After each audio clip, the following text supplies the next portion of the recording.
अपने अनुभव के बल पर जनता को कहते हैं कि ये संभव है और सभी प्रकार की जो बुराइयां हम देश में देखते हैं, मनुष्य में देखते हैं, विश्व में देखते हैं, इनका हल किया जा सकता है। ये करने की ताकत हर आदमी में है, बशर्ते ये आप मन का संस्कार करें। मन ऐसी शक्ति है, खोज करती है, खोज करने की प्रवृत्ति, पावर ऑफ इन्वेस्टिगेशन, ये आपकी मन शक्ति है। मन समझता है, आकलन, इस पावर ऑफ अंडरस्टैंडिंग। मन इन बातों पर बहस करता है, चर्चा करता है, उसके एनालिसिस करता है। दर्शकों, आपका स्वागत है आवाज़ इंडिया टीवी में। हम आवाज़ इंडिया के माध्यम से देश और दुनिया के उन तमाम पहलुओं को छूते हैं जो मानवीय जीवन को उच्चांक की ओर, एक सभ्यता के ओर और एक सिविलाइज्ड सोसाइटी के ओर और एक बुद्धिजीवी वर्ग के ओर प्रकृति के साथ कनेक्ट करता है। आज हमारे साथ एक विशेष अतिथि है जो पूजनीय है, वेनरेबल विमल कीर्ति गुणसरी जी, जो देश और विदेश में जो उनका एक महानाग साक्यमुनि विद्यासन एक सेमिनरी है, बुद्धिस्ट सेमिनरी, जो ट्रेनिंग और रिकंस्ट्रक्शन ऑफ सोसाइटी और एक तरीके से जो अंधविश्वास है, जो एक तरीके से लोगों के मिथ है, उसको सॉल्व करने के लिए मानवीय ब्रेन को एक उच्चांक की ओर ट्रेन का एक प्रोसेस के तहत उस इंस्टीट्यूशन में काम किया जाता है विगत कई वर्षों से। भंते जी, आपका स्वागत है आवाज़ इंडिया टीवी में। हम देखते हैं भंते जी कि आज जो हम है 2024 में पूरी दुनिया में हम देखते हैं कि एक वक्त इस एशिया ने जिस भूभाग में, जिस भूखंड में आप और मैं है, यहाँ हमने जन्म से लेकर अभी तक हमारे संस्कार हुए और हमने पूरे दुनिया को हमारी आँखों से, भारत के इसी ज़मीन से हमने पूरी दुनिया को देखा और आप पूरे दुनिया में जाते रहते, विज़िट करते हैं। लेकिन एक जो युग था जिसमें तथागत बुद्ध हुए, उन्होंने अपनी जो मान्यताएं थी विविध विषयों की, चाहे उस वक्त की सांख्यिकी शास्त्र हो या एक दर्शन शास्त्र हो, एक चार्वाक दर्शन भी था, अलग अलग क्लासेस उनके वक्त भी थी, लेकिन उन्होंने जो मान्यताएं रखे, उन्होंने रिकंस्ट्रक्शन की मान्यता रखी, उन्होंने रीथिंकिंग की मान्यता रखी। जो चीज़ें थी उसको उन्होंने कंटिन्यू रखा, पर लोग जो चीज़ें में कुरीतियाँ थी, जिसमें साइंटिफिक और वैज्ञानिक दृष्टिकोण नहीं था, उन्होंने अपनी मान्यताओं के साथ, तर्क बुद्धि के साथ लोगों के आगे रखा और उसका लोहा एशिया से निकलकर पूरी के पूरे पूर्व में, पश्चिम में, दक्षिण में, हर दिशाओं में गया। तो आपको क्या लगता है, ऐसी कौन सी टेक्निक्स थी, ऐसी कौन सी यानी कुंजी थी, जो कुंजी अभी तक इतने कालों में भी हम लोग खोजने के लिए थोड़ा सा विफल हो गए? देखिए, बुद्ध की अपनी विशेषता है। बुद्ध के काल में जो तत्वज्ञान था, मान्यताएं थी, खासकर लोगों की अपनी अपनी समझ थी और खासकर सुख और दुख को लेकर मानवीय कल्याण के बारे में जो कुछ चिंतन मनन होता था, उन सभी बातों का बुद्ध ने, बुद्ध बनने से पहले जब वो सिद्धार्थ गौतम थे और ग्रह त्याग करके वो परिव्राजक बने थे, उस दौरान उन्होंने बारीकी से सब कुछ जाना था। अलग अलग गुरुओं के पास उन्होंने शिक्षा पाई थी, उनका दर्शन समझा था, यहाँ तक कि किस तरह से उस पर अमल किया जाता है वो करके भी देखा था, यानी प्रैक्टिकली, प्रत्यक्षात अनुभव कर लिया था कि बेटी तुमने ये शिक्षा दी। जैसे आलार कालम ने उनको 7 स्तर की, स्टेज की ध्यान साधना सिखाई, वो उसमें बिल्कुल पारंगत हुए थे, मास्टर किया था। यानी वो चैलेंज लेते थे, हो, एक्सेप्ट करते थे। हो, केवल एक्सेप्ट नहीं किया, वो करके देखा, अनुभव किया। फिर उद्धक रामपुत्र थे, उन्होंने 8वीं पायरी का जो ध्यान साधना का अनुभव है वो सिखाया, वो भी उन्होंने आत्मसात कर दिया। और ये प्रत्यक्षात करने के बाद अपने अनुभव के बल पर उन्होंने कहा कि गुरुजी, आपकी शिक्षा को तो मैंने पूरी तरह से अमल में लाया है और फिर भी मेरा सवाल तो सुलझा नहीं है, दुख वैसे की वैसे हैं, मैं दुख मुक्त नहीं हो गया, तो क्या अभी कुछ बाकी हैं उन्होंने उल्टा पूछा अपने गुरुओं से कि क्या कुछ बाकी हैं? यानी जैसे थीसिस बनाता है हाँ। कोई विद्यार्थी। तो उन्होंने कहा नहीं, तो इतना ही हम जानते हैं, जितना पूरा जानते हैं सब ने हमको दे दिया। तो फिर गुरुजी माफ़ करना, इससे मेरा समाधान नहीं हुआ, मेरी समस्या का हल नहीं हुआ, मैं आपसे विदा लेता हूँ। अच्छा। मतलब कहने का ये है कि बुद्ध ने उस समय की सभी शिक्षाएं, प्रमुख शिक्षाएं ध्यान साधना को लेकर आजमा कर देखी थी। अच्छा, प्रैक्टिकली। यस। यानी इसका सार हम ऐसा समझे कि प्रैक्टिकली कोई चीज़ अगर से समझते हैं तो आपको उससे कनेक्ट होना पड़ता है, और अगर से उसमें खामियां रह गई तो अपना दृष्टिकोण वो देते थे। हम देखते हैं कि एक तर्क, जो लॉजिक जिसको बोलते हैं, रीजनिंग जिसको बोलते हैं आज के विद्यार्थी, एक आईक्यू लेवल का भी सिस्टम हम देखते हैं, मॉडर्न साइकोलॉजी देखते हैं, यानी एक मनोशास्त्र, मनोविज्ञान देखते हैं। तो बुद्ध की जो कलाकृति थी या डेली का एक्टिविज़म था, उनका जीवन को देखने का जो दृष्टिकोण था, जिस तरीके से वो एक्सपेरिमेंट करते थे, जो चीज़ें चल रही है उसको अगर से लॉजिकल है तो मानते थे, नहीं तो छोड़ देते थे। तो इस वक्त हम जो देखते हैं कि देश में अंधविश्वास है, कुरीतियाँ है, यानी बहुत सारे एलिगेशंस लगते हैं जो वेस्टर्न कल्चर है हमारे देश के प्रति, ये काफ़ी एक तरीके से अंधविश्वास में गिरता जा रहा है ये देश। तो इसके ऊपर यानी कौन सा वो बुद्ध का सिद्धांत था जो आज हमारे देश ने छोड़ दिया, आपको लगता है? वही मैं आपको बता रहा हूँ कि उस जमाने की ये सभी शिक्षाओं पर अमल करने के पश्चात, उनका साक्षात अनुभव लेने के पश्चात बुद्ध ने ये सोचा कि इसमें कोई सार नहीं है। हाँ, ये बहुत गलत फहमियों से भरा हुआ है, और गलत फहमियाँ जहाँ हैं वहाँ अंधविश्वास सिवा और कुछ रहता नहीं है। तो क्यों न मैं अपने बलबूते पर उस सच्चाई की खोज करूं। और फिर उन्होंने अपने स्वयं के तरीके से पूर्व अनुभव को सामने रखते हुए अपने खोज का रास्ता जो है वो तय किया, और वो उन्होंने पाया, जो बुद्ध बने।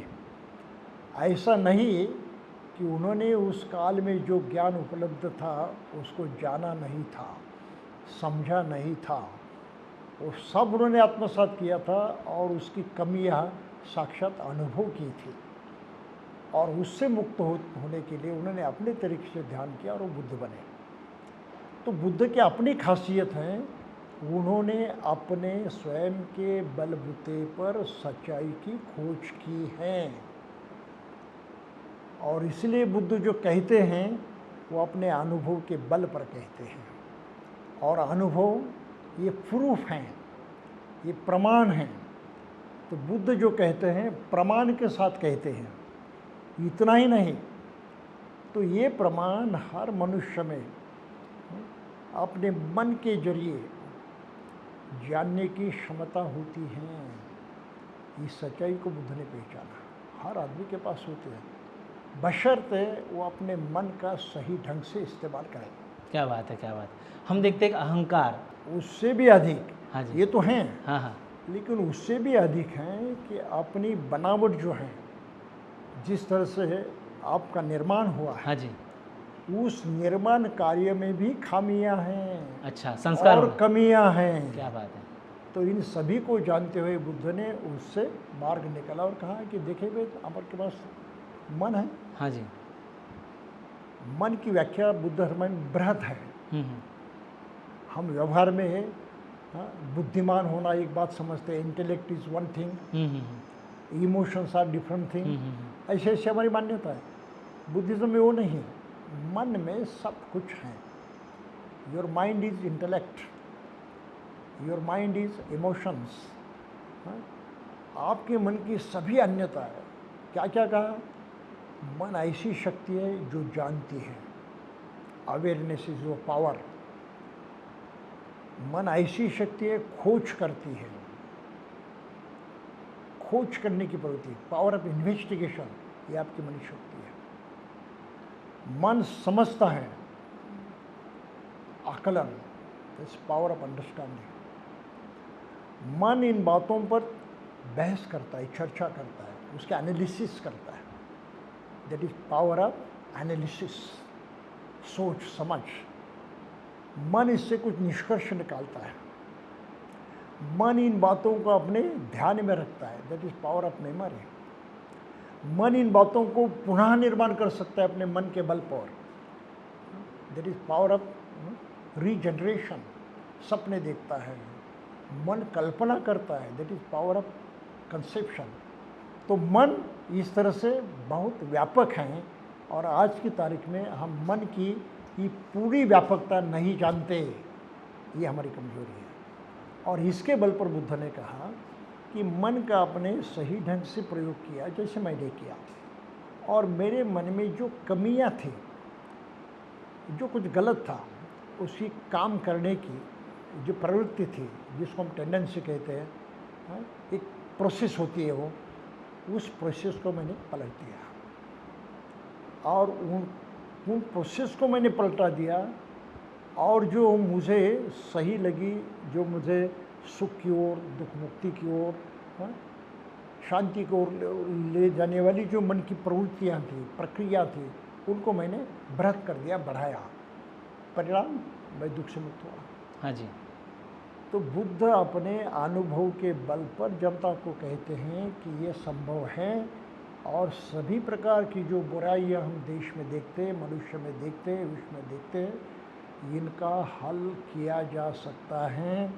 ये करने की ताकत हर आदमी में है, बशर्ते वे आप मन का संस्कार करें। क्या बात है। हम देखते हैं कि ये जो सूत्र है, तथागत के वाणी से निकले हुए जो सूत्र है, इन्हीं का आधार बनाकर, इन्हीं की आधारशिला बनाकर मनोविज्ञान में नए नए चेतना और नए नए इन्वेंशन का हम लोग देखते हैं कि एक रिसर्च हुआ इतने सालों में।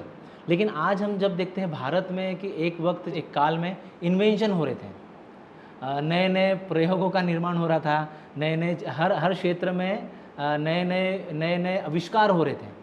तो बुद्ध के उन्हीं सूत्रों के आधार पर वो आविष्कारों को हम जनक मानते हैं कि वो कहीं ना कहीं डायरेक्टली इनडायरेक्टली उन्हीं वाक्यों को कि आपको एक्शनरी होना है, आपको रीथिंकिंग करना है, रिकंस्ट्रक्शन करना है। लेकिन आज हम देखते हैं कि ये जो प्रयोग है, आविष्कार है, एक तरीके से थम से गए हैं भारत में विविध विषयों में। यानी चाहे आप एयरोनॉटिकल बोलिए या फिर साइंस बोलिए, बॉटनी बोलिए, हिस्ट्री बोलिए, यानी जो मान्यता है, कुछ शक्तियाँ उसको कंट्रोल कर रही है। तो आपको लगता है कि जब एक बहुजन समाज एक पूरा जन कल्याणकारी नीतियों के साथ इन्वेंशन में उतरता है और पर्टिकुलर सोसाइटी का एक हिस्सा उस इन्वेंशन को अगर से किसी ना किसी तरीके से संक्रमित करता है, तो हम एक विश्व शक्ति होने के लिए या फिर भारत को एक तरीके से ताकतवर होने के लिए हम लोग कहीं ना कहीं रुक जाते हैं अगर से उसमें संक्रमण होता है मानवों के द्वारा। ऐसा आपको लगता है? बात दरअसल ये है, विश्व अपने में अपना अस्तित्व रखता है। मनुष्य विश्व का एक अंग है। विश्व के अपने कानून हैं, अपनी प्रक्रिया हैं, अपनी सिस्टम है। उस सिस्टम में परिवर्तन करने की मनुष्य की कोई क्षमता नहीं है। उल्टा उन जो सिस्टम्स हैं उनको अपनाकर वो उसका फ़ायदा उठा सकता है, लेकिन उसमें परिवर्तन नहीं कर सकता, उनको रोक नहीं सकता। तो बुद्ध की मान्यता ये है कि ये विज्ञान है, आप विज्ञान का एक अंग हैं, आपको विज्ञान के सुसंगत होकर जीना ही सही है। इसके खिलाफ आप जो करेंगे बुरा होगा। तो आज की तारीख को आपने जो कहा, जो हो रहा है, इसका एक ही कारण है कि आप विज्ञान को ही नज़रअंदाज कर रहे हैं। बुद्ध ने कहा, जैसी चीज़ हैं वैसो जानो। इंद्रियां इसलिए वो काम करती हैं, तो इंद्रियों की जो संवेदना है उसको समझो और जैसे कि वैसे जानो। हम नहीं मानते, हम कहते नहीं, ये पत्थर नहीं है, ये तो देवता है, इसमें अद्भुत शक्ति है, वो हमारे काम आती है। अरे आपने अपनी कल्पना का रोपण उस ऑब्जेक्ट पर किया, अपनी कल्पनाओं का रोपण किया और उसको बिल्कुल नए अंदाज से, विलक्षण अंदाज से देखने लगे, नुकसान तो होने वाला है। गलत है ना सब। तो इस गलती से अगर हम बचें तो आगे बढ़ सकते हैं। और बुद्ध ने यही कहा कि इसको समझना जरूरी है, धम्म को समझना जरूरी है, और वो वैज्ञानिक हैं, इस पर विश्वास करना जरूरी है। अवैज्ञानिक तत्वों को अगर आप पकड़ कर रखोगे, आपके लिए भविष्य नहीं है। हम वर्तमान परिप्रेक्ष्य में आते हैं। आध्यात्म का तो एक अलग अलग भाव होता है, अलग अलग तरीके से जो मस्तिष्क का जो एक लेवल होता है, लोग उसको अलग अलग आधार पे समझते हैं। लेकिन जो भारत का जनसागर है, हम देखते हैं 1956 के बाद एक भारत के अंदर एक रिवोल्यूशनरी बदलाव हुआ, यानी एक धम्म क्रांति हुई, जिसको हम फ्रेंच रिवॉल्यूशन से या फिर चाइना की क्रांति से या फिर मोजेस का जो एक तरीके से एक यानी कहीं ना कहीं किसी कम्युनिटी को दबाया गया तो उन्होंने अपने लिए राह तलाशी, हमने वैज्ञानिक राह तलाशी। लेकिन आज जो हम देखते हैं कि जो जनसागर है उनके कुछ प्रश्न हैं, उनके प्रश्न ऐसे हैं कि क्या धर्मांतरण के साथ नामांतरण भी होना जरूरी है और उसके कितने दूरगामी प्रभाव होंगे, इसके ऊपर आप किस तरीके से रोशनी रखेंगे? ये तो बात समझने में बिल्कुल आसान है। जैसे मैंने पहले कहा, भाई विज्ञान जो है उसका अपना अस्तित्व है, उसको आप नज़रअंदाज नहीं कर सकते। उसकी प्रक्रिया हैं, क्रियाएं हैं, चाल चलन हैं, बस उसके अंतर्गत ही आपको कुछ करना संभव है। अब यहीं से शुरुआत होती है। हम विज्ञान के बिल्कुल खिलाफ जाते हैं। इसका एक छोटा सा उदाहरण, मैं इंसान हूँ, आप इंसान हैं, ये सामने बैठे हुए लोग इंसान हैं। हम अपनी नज़र से देखते हैं, विज्ञान की जो क्षमता हमारे पास है, हमारी दृष्टि है, हमारा आंकलन है, अंडरस्टैंडिंग की वैज्ञानिक पावर है हमारे पास। इस पावर का इस्तेमाल करते हैं और सामने वाले आदमी की तरफ देखते हैं तो हमें वो क्या दिखना चाहिए? हम इंसान हैं, वो इंसानी दिखना चाहिए ना? इंसान को इंसान दिखना चाहिए, दिखना चाहिए ना? हाँ जी। और ये हकीकत है ना, इसमें तो कोई परिवर्तन होता नहीं। लेकिन हम उसको इंसान नहीं समझते, हम समझते हो कुछ अलग जाति का आदमी है। जाति यानी किस्म, प्रकार। अच्छा, हाँ, उसकी बनावट अलग है। हाँ हाँ, वो अलग किस्म की चीज़ है, प्राणी है। तो मेरे जैसा इंसान नहीं है, हाँ जी। वो अलग है। कि भाई वो अलगपन तो कहीं दिखाई भी नहीं देता, कहीं महसूस भी नहीं होता, उसका कोई अनुभव ही नहीं होता। और फिर सामने वाले आदमी को आदमी न देखते हुए आप किसी जाति का अनजान प्राणी कहते हो, तो क्या आपकी दृष्टि बिगड़ी नहीं? बराबर, यानी हम देश भर में जो दिखते हैं जातिवाद की घटनाएं दिखती हैं। हो गया। और ऐसे बातों को, ऐसे तत्वज्ञान को, ऐसी शिक्षाओं को आप पकड़ कर रखते हैं तो आप विज्ञान से दूर जाते हैं और अज्ञान में फंस जाते हैं। आप क्या उपाय देखते हैं? ये जो सिस्टम, यानी एक तरीके से पानी देने के लिए भी आगे वाला कौन है ये पहचान होती है। आज भी भारत के अलग अलग राज्यों में हमको सिम्टम दिखते हैं कि मॉब लीचिंग होती है या फिर जातीय घटनाएं हमको दिखती है। लेकिन एक तबका ऐसा भी है देश में जो जंगलों में है, ट्राइब है, जो अपनी इंडिजीनियस संस्कृति जी रहा है, वो लोगों की सिर्फ मदद करता है, वो ये नहीं देखता है कि वो सिर्फ पैसों को पानी देता है। तो ये जो वैदिक परंपरा और एक श्रमण परंपरा या समन परंपरा, हमको उसके बीज आज भी वर्तमान में दिखते हैं। तो आप इन चीज़ों को किस तरीके से, यानी इसका सोल्यूशन ढूंढते हैं आप? इसके दो एक मुद्दे ध्यान में रखने योग्य हैं। अधिकतर मनुष्य कल्पनाओं का शिकार बन जाता है और कल्पनाएं उसके मन में बचपन से ठूंस कर भरी जाती हैं। उनके पेरेंट्स हैं, रिश्तेदार हैं, समाज है, उनके माध्यम से। तो उस वातावरण का एक परिणाम होता है जिसको हम कंडीशनिंग कहते हैं। और इस कंडीशन से उसका मन तैयार हुआ तो उसी तरह जीने लगता है, हर चीज़ की तरफ देखने लगता है। और ये गलतियाँ उसके मन में इस तरह से पहले से भरी जाती है तो पूरा जीवन उस तरह से जीता है और इसलिए सब समस्याएं खड़ी होती है। बुद्ध की मान्यता है कि वास्तविकता जो है, सच्चाई है, एज इट इज, उसको समझने की ताकत मन में आ जाती है। 7, 8, 9, 10 साल का अगर वो लड़का होता है, आपकी उम्र होती है, तो आप में ये शक्ति पैदा होती है। जैसे भी शक्ति का संचार होता है, आप उसको अप्लाई करें और जो गलत सीखा है, गलत माना है, गलत पहचाना है, उसको छोड़ दें। तो ये जो मनुष्य के सुधार का एकमात्र वैज्ञानिक कारण है, परंपरा है, प्रक्रिया है, उस प्रक्रिया से आदमी दूर रहता है और अपनी पूर्व मान्यताओं को ही प्रधानता देकर उसको चिपके रहता है। मेरी मान्यता ये है, मेरी संस्कृति ये है, मेरा धर्म ये है, मेरी परंपरा ये है। अहंकार। हाँ, बस। और इसमें वो फंस जाता है। इसी को अज्ञान कहा है बुद्धा ने, और इस अज्ञान के कारक सभी परेशान। अच्छा, भंते जी हम देखते हैं कि आप सोसाइटी के विभिन्न हिस्सों में अलग-अलग तरीके से क्रिटिक्स भी करते हैं आप। आपके वचनों में, आपके भाषणों में, आप जब पब्लिक को एड्रेस करते हैं तो एक चिकित्सीय दृष्टिकोण से आप क्रिटिक्स का रिमार्क भी करते हैं। तो आप क्या मंशा है उसके पीछे? जैसा ट्रेनिंग सेंटर पे आप सतत काम कर रहे हैं। हाँ, वही जैसा हाँ, तो पहले सवाल में जो बात रही कि धर्मांतर और नामांतर को लेकर हाँ जी, आपने हाँ जी। कहा, ये तो अपनी पूर्व मान्यताएं हैं।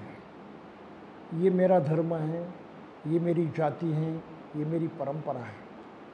आपको उसको कस कर देखा नहीं है, उसकी चिकित्सा नहीं की है, उसकी वास्तविक सच्चाई क्या है उसको आपने नहीं जाना है, और आप उसको चिपके रहते हैं तो बुराइयां हो जाती है। तो बुद्ध की बात ही थी, बाबा साहब ने वही कहा कि बुद्ध की दृष्टि को अपनावे। वो कहते हैं कि हर बात की चिकित्सा करें और उसमें सुधार करें। तो सुधार करना आपके हाथ में है।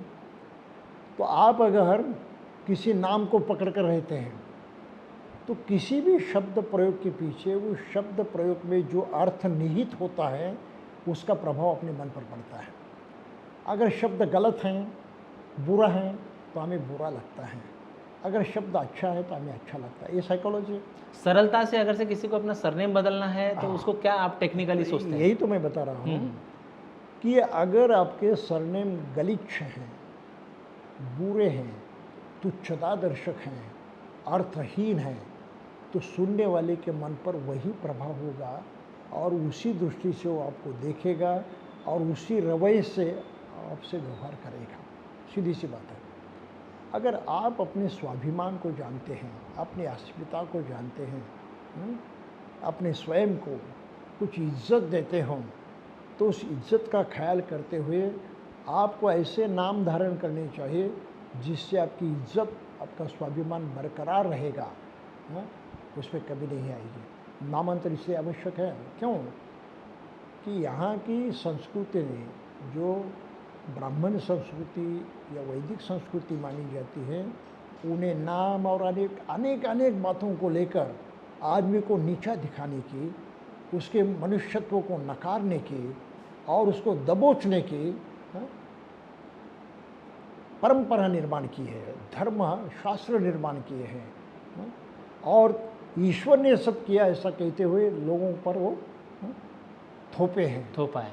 तो ये गलत फहमियों को धर्म के नाम पर लोग पकड़ कर रखते हैं, उसको श्रद्धा रखते हैं और उससे वैसा ही व्यवहार करते हैं, इसलिए सारी समस्या है। हाँ जी, तो सही है। बुद्ध के बाबा साहब की बात यह है कि भाई पहले इस अज्ञान से तो छूटो, सही है। और अज्ञान से छूटने का मार्ग तो बुद्ध ने बताया, क्योंकि बुद्ध एकमात्र ऐसे इंसान है मनुष्य जाति में जिन्होंने स्वयं आजमा कर हर बात को देखा है। हम अपने चर्चा के मंथन के आखिरी शीर्ष पे हैं, हम आखिरी पड़ाव पर हैं। दर्शकों के मन में भी काफ़ी सवाल है, उपासकों के मन में भी काफ़ी सवाल है। हम कड़ी दर कड़ी भंते जी से जानने की कोशिश करेंगे, लेकिन अंतिम पड़ाव में कुछ जो चर्चा के विषय कुछ छूट गए हैं। जैसे अभी आने वाले, अभी हम अक्टूबर माह में प्रवेश किए, नागपुर में देश और दुनिया के सारे लोग का एक जमावड़ा होता है, एक संगायान होता है, और एक तरीके से जो बुद्धिस्ट परंपरा है जिसको संगीति कहा जाता है, लोग आते हैं, आपस में तालमेल करते हैं। पर जो एक प्राचीन काल का तालमेल था कि लोग समस्या पे चर्चा करते थे, लोग जो मिथ्स था, जो भ्रम था, विभ्रम था, उस पर चर्चा करते थे। जैसा अभी हम देखते हैं भ्रांति में लोग पत्रिकाओं में धम्मचक्र प्रवर्तन दिन ऐसा लगाते हैं, पर ये काफ़ी ओरिएटर, राइटर, स्कॉलर इसको बोलते हैं धम्म दीक्षा दिन है, कोई बोलते हैं इसको अनुवर्तन दिन है। आपका क्या रिमार्क रहेगा इस पर, और एक सटीक विश्लेषण के साथ कम शब्दों में आप क्या बोलेंगे पंत जी? देखिए, ये बहुत विस्तृत सवाल हैं जिसको समझाने में काफ़ी समय लगता है, लेकिन संक्षिप्त में इतना ही कहूँगा कि आने वाला जो ये त्यौहार है ये कोई धम्म संगीति नहीं है। धम्म संगीति उसको कहते हैं कि जहाँ जाने माने लोग, प्रत्यक्षात आचरण करने वाले लोग, उसमें आचरण में और उस आकलन में जो कुछ कम जाता होता है उस पर बहस करते हैं और उसमें एक मत करते हैं, वो धम्म संगीति है। वो आम जनता की बात नहीं है, ये केवल हम इकट्ठा होते हैं। हाँ जी, इस मास कांग्रेगेशन है।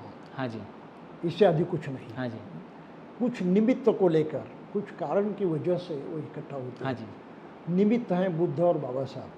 लेकिन गजब की बात यह है कि ना तो इन लोगों को बुद्ध से लेन देन है, ना तो बाबा साहब के लेन देन है, ना तो उन्होंने सिखाई हुई शिक्षाओं से लेन देन है, ना तो उसको अपनाने में और आचरण में आने से लेन देन है। बिल्कुल साफ तौर पर मैं कहना चाहता हूँ कि ये केवल एक मॉब है, एक जमाव मात्र है, केवल भीड़ मात्र है। डायरेक्शन है उसको कुछ? कोई डायरेक्शन नहीं है, कोई दिशा नहीं। यहाँ तक कि हम इकट्ठा आते हैं, भीड़ करते हैं, उसका भी कोई मकसद नहीं है। अच्छा, बिल्कुल नहीं है। क्यों? अगर हम में परिवर्तन आना है तो हमें सोचकर परिवर्तन लाना पड़ता है, और वो सोच अगर हमको नहीं सूझती है तो जिन्होंने हमको सोच दी है उनका सुनना पड़ता है। हाँ जी, समझा? हाँ हाँ। बुद्ध ने सोच दी है हमको, हम्म। सुननी चाहिए उनकी बात। बाबा साहब ने सोच दी है हमको, हमारे पास काबिलियत नहीं थी सोचने की, लेकिन उन्होंने सोच दी है तो अमल में लानी चाहिए। इतना तो सही है। तो दीक्षा भूमि पर आने वाले लोग ना तो बाबा साहब की मानते हैं, ना तो बुद्ध की मानते हैं। उस पर अमल करने की छोड़ो, वो सुनते ही नहीं। शब्दावली जो है त्योहार की, अभी उदाहरण देता हूँ मैं। बाबा साहब ने कहा बौद्ध आदमी वो होता है, बुद्ध के रास्ते चलने वाला वो आदमी होता है जो प्रत्यक्षात बुद्ध को समझता है, धम्म को समझता है, संघों को समझता है, उनकी जो एक जीवन प्रणाली है उसको समझता है। अरे मुझे भी वो इस तरह से जीना है, ऐसी प्रतिज्ञा करता है और उसका स्वीकार करता है। प्रतिज्ञापूर्वक इन तत्वों का, आदर्श का स्वीकार करना धम्म दीक्षा कहा जाता है। फिर से बोल सकते हैं आप? धम्म दीक्षा। हाँ जी। और बाबा साहब ने ऐलान किया था कि धम्म दीक्षा लिए बगैर किसी को बौद्ध मानना नहीं जाएगा। वो गलत है। हाँ जी।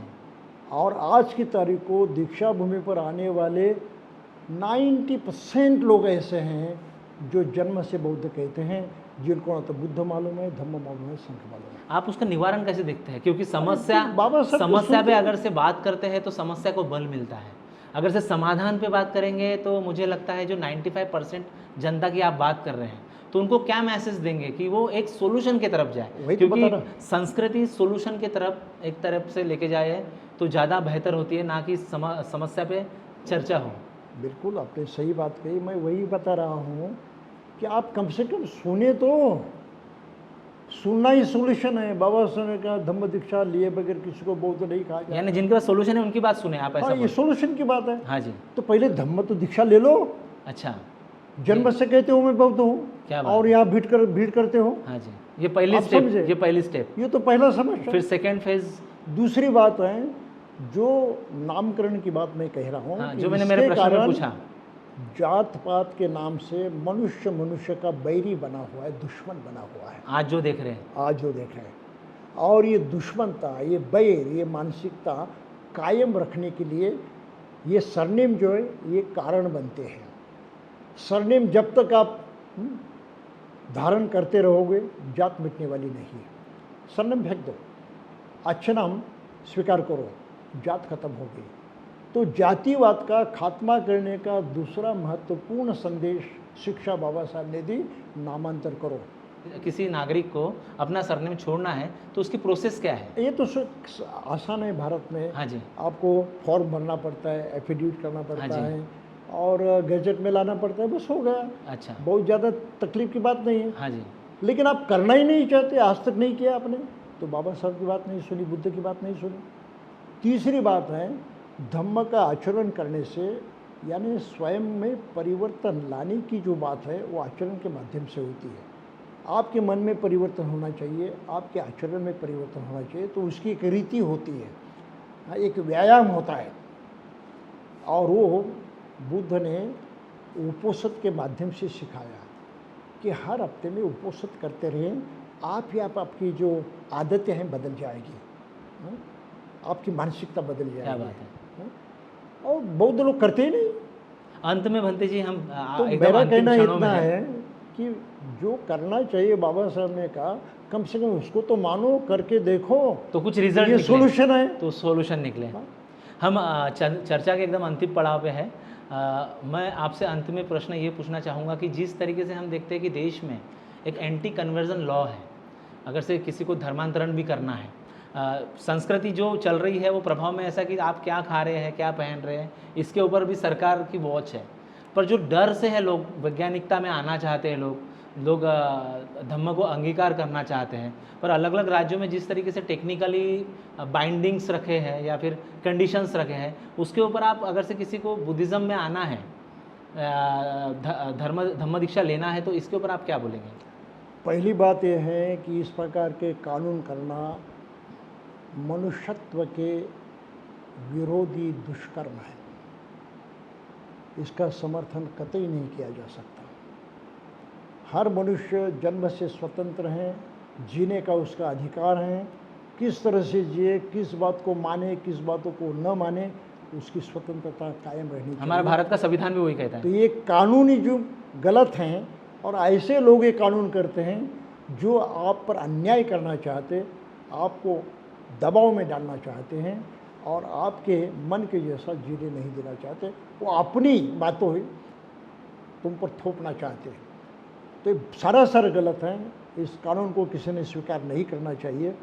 फिर भी अगर कानून किए हैं तो उसमें भी मार्ग हैं। आप एफिडेविट करते हैं, डिक्लेरेशन करते हैं, तो दुनिया की कोई ताकत आपको रोक नहीं सकती। तो आप धर्मांतर कर ही सकते हैं। तो आप आह्वान करेंगे कि जो डर के साये में है उनको आप प्रोसेस बता रहे हैं? बिल्कुल किसी ने डरना नहीं चाहिए। भंते जी के ये जो शब्द है, इसके ऊपर दर्शकों ध्यान दीजिए कि आप एफिडेविट कीजिए, डिक्लेरेशन दीजिए, तो आपको डरने की जरूरत नहीं। अंत में भंते जी आप क्या मैसेज देंगे? दुनिया भर में एक तरीके से वॉर का आलम है, कानून पूरा देश जल रहा है, भारत के अंदर भी सिचुएशन काफ़ी डैमेज है, तो एक छोटा सा मैसेज मैत्री के ऊपर आप क्या देंगे? जो धर्मांतरण के विरुद्ध कानून बनाते हैं उसमें भी कुछ खामियां होती हैं, कुछ कारण देते हैं। भाई दबाव डालकर धर्मांतर नहीं करना चाहिए, कबूल है। हाँ जी। लालच देकर धर्मांतर नहीं करना चाहिए, कबूल है। भय दिखाकर धर्मांतर नहीं करना चाहिए, कबूल है। इन तीन बातों को छोड़कर अगर आप अपनी इच्छा से, मर्जी से, पूरे सावधानी से धर्मांतर करते तो दुनिया की कोई ताकत आपको रोक नहीं सकती।